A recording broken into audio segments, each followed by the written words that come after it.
বেলের শরবতটা যেমন খেতে মজা তেমন স্বাস্থ্যকর। আসসালামু আলাইকুম, কেমন আছেন আপনারা সবাই? সিজনের শুরুতেই আমি 2টা বেল কিনে নিয়ে আসছিলাম বাহির থেকে।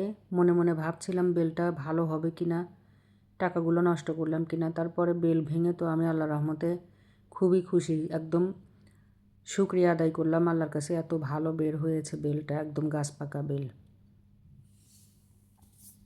বেলটা বের করে নিলাম একটা বাটিতে।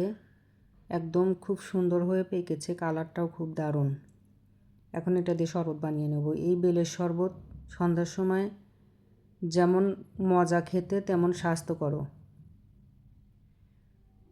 গ্রাইন্ডারে দিয়ে এটা জুসারে দিয়ে জুস করা যেত, কিন্তু বিচিগুলো গলে যাবে, এই কারণে আমি হাতেই বেলের শরবতটা বানিয়ে নিচ্ছি।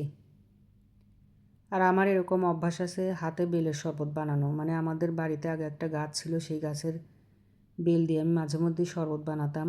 এই কারণে আমি জানি এভাবে হাতে শরবত বানালে শরবতটা খেতে বেশি ভালো লাগে।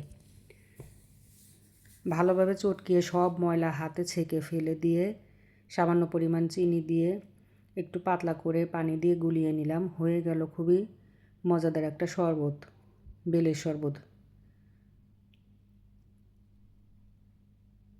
আর সবচেয়ে বড় কথা, আমার ছেলে মেয়ে বেলের শরবতটা অনেক বেশি পছন্দ করে। অনেক বাচ্চারা আছে বেলের শরবত খেতে চায় না, কিংবা বেল জিনিসটাই পছন্দ করে না, কিন্তু আমার ছেলে মেয়ে বেলের শরবত ছোটোবেলা থেকেই খায়।